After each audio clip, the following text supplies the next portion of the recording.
محاولة فاشلة هذه. تفضل ميدان. تفضل حسن. محاولة فاشلة محمد من طرفهم هذه. حتى الكاف يعني خلت الحريه محمد، ما عطاتش يعني خلت الحريه لا والو. عالم المغرب معروف، كانوا يديروا العالم تاعهم ويلعبوا مبارحه، والاشياء السياسيه يخلوها في من جهه. لماذا لم تضع المغرب هذه الخريطه اثناء الترويج لاستضافتها لنهائيات كأس العالم 2030؟ نعم. لماذا لم تلعب بالمغرب بهذه الخريطة في نهائيات كأس العالم؟ أعطينا الخريطة التي تروج بها. في لقاء واحد فقط، لقاء واحد. علاش ما درتش؟ كانوا لعبوا في كأس العالم 2018 ضد اسبانيا المغرب. علاش ما درتش سبته ومليله؟ علاش ما دخلتش بخريطة فيها سبته ومليله؟ هذيك لا فيش تاع لا كوب دي موند. هذه خريطة المغرب المعترف بها دوليا. أما الأقاليم الصحراوية فهناك بلدان تعترف بوجود الجمهورية العربية الصحراوية، وهناك بلدان لا تعترف بوجودها، ولكن تبقى قضية تصفية استعمار في الغرفة الرابعة في أروقة الأمم المتحدة. يوم يصدر القرار النهائي طبعا بالاستفتاء، إذا قال الصحراويون نحن مغاربة، فالجزائر ستكون أول من يبارك للصحراويين وأول من يبارك للمغاربة.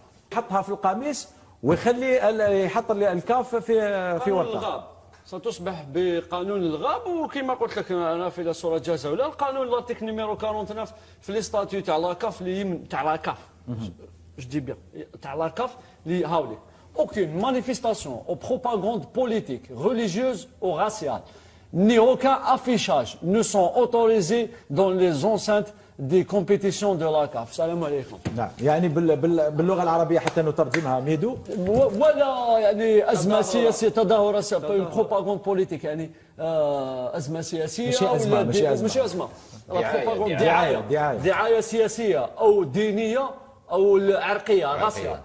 ni aucun affichage ne sont autorisés dans les enceintes des compétitions de la CAF. هل هذه داخله في الدعايه السياسيه ام لا؟ الدعايه السياسيه حب يقول هؤلاء الاعضاء الثلاث الطوغولي والكونغولي من جزر الراس الاخضر، هؤلاء ماذا يفعلون في الاتحاد الافريقي؟ يعني تريدهم ان يناقضوا انفسهم في بدايه. وشوف هذو صحاب البروباغندا اللي كذبوا على غاش. انا ماذا بيا دوله بحال هذه عندها التراث ديالها ما شاء الله، نتنافس معها، ماشي نمشي نسرق لها ولا نمشي نكذب وندير البروباغندا، لا نتنافس. حنا ندير خدامه، ندير الناس تخدم، الناس تجري لعل وعسى حتى حنا نخرجوا شي حاجه ديالنا، مادو كما قال الاخر مادونا الجيري، نخرجوا حوايج. هذا هو المنافسه، هذه هي المنافسه. بصح ما نمشيش انا نجيبها ونتبناها ونقول ديالي وصحه ونديها لك صح. كيفاش؟ كاين شي حاجه ندير صحه؟ هذا راه صراحه، هذه حقيقه. علاقاش من نجيو نتمناو شي حاجه، هذه الناس كامله عايقه بها، الناس كامله العالم يعرف بلي هذيك الحاجه ديال المغرب. بحال قضيه القفطان، العالم كامل عارف القفطان مغربي. ما جيناش ما جاوش وكذبوا عليك وقال لك لا القفطان ماشي مغربي، القفطان مغربي العالم كامل قالها. بصح انت مشيت خدمته وجبته من المغرب وباش تبيعه وكذا منه، وفي تولي تقول لهم لا القفطان جزائري. كيفاش تجوا مع هذيك البروباغندا ومع هذيك الموجه؟ وغدوه من يتسجل في اليونسكو روح قول لهم اودي لا وراكو خونتونا وحقرتونا ومؤامرات ومنا وداروا لنا. خاص حنا عايشين بهذا الفكر ديال المؤامرات. هذاك بغيت تنسحب من كاس افريقيا انسحب، ولا قجع عطاك قال لك اودي راه كاين الزليج وكاين مازال غندير لك الخريطه، ومازال تشوف الخيال العلمي في الافتتاح، ومازال هيا بغيت تنسحب غير فكشك وعطيها. داك واش يكمل عليك كاع. هذه راه الصراحه توقع. بنادم خاصو شويه يوعى، خاصنا شويه نفيقوا من هاد الغيبوبه اللي بغاو يديونا فيها. راه خاص الفيق ماشي نبقاو نخدموا مع البروباغندا ونمشيو في الشهره، ونهار الصراحه من نفيقوا ونصيبوا الحقيقه نعرفوا بلي الحقيقه هذيك بلاد ديالها التراث ديالها. لا اخويا انا ما تدينيش في هذاك الواد، انا نمشي معاك جيت، لانه انا عارف الحقيقه وانت عارف وهذاك عارف وكل شيء عارفين. ولكن هنا كاين اللي يبغي يمشي مع الموجه وينقلب، وكاين اللي يمشي نيشان بحالي انا نمشي نيشان، لانه من نقلب ما نكذبش.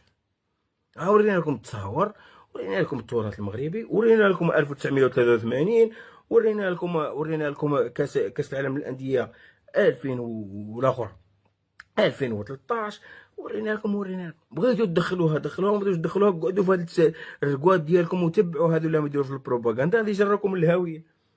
هذا الشيء اللي غادي نقول لكم، جركم الهاويه ونهار تفيقوا تسيبوا راسكم كان والو. كلشي ديال المغرب، هذا الشيء هذا حقيقه وهذه الصراحه. يلا شوف الواقع اللي راك تشوفه في المغرب، والكذب والبروباغندا راك تشوفها عند صحافه الزيكو. يلا السلام عليكم، تهلاو في راسكم في الفيديو الاخر ان شاء الله. مونتيسيبي عن نسخة الكأس افريقيا لأمم 2025 بالمغرب أعجوبة حقيقية. أكد رئيس الاتحاد الافريقي لكرة القدم باتريس مونتيسيبي أن كأس افريقيا لأمم 2025 بالمغرب يتوقع أن يكون أعجوبة حقيقية وأجمل تاريخيا. وتحدث مونتيسيبي في تصريح صحفي عقب وصوله للعاصمة الرباط عن النسخة المقبلة من كأس الأمم افريقيا والمقامة في المغرب قائلا: نسخة مقبلة ستكون أجمل في التاريخ، بل أعجوبة حقيقية. وتابع: ادعوني أنقل لإفريقيا هذا التفاؤل بعدما لمست طفرة هائلة في البنية التحتية والتجهيزات الرياضية. كل الشكر للملك محمد السادس على الدعم والجهود التي يقوم بها والتي انعكست على صورة إفريقيا.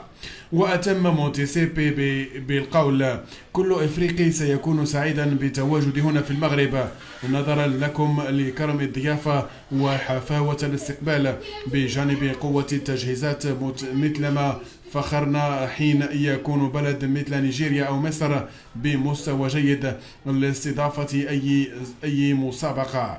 تحديد مستويات ومنافسات المحتملة للمنتخب المغربي في مرحلة المجموعات. ستتم عملية سحب القرعة كأس إفريقيا الأمم 2025 يوم الاثنين بالعاصمة الرباط، والتي تحدد مجموعة النسخة القادمة من المنافسة المقامة بالمملكة.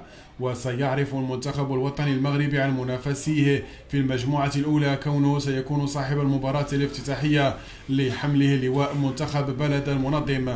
ويتواجد المنتخب المغربي في المستوى الأول بجانب كل من السنغال، مصر، الجزائر، نيجيريا والساحل العاج. وفي الخصم تقسيم المنتخبات 24 4 مستويات المغرب ضمن المستوى الأول، فإنه سيتواجد منتخبا عن كل مستوى آخر غير الذي يتواجد فيها. مستوى الثاني كاميرون، مالي، تونس، جنوب افريقيا، جمهورية كونغو الديمقراطية، بوركينا فاسو.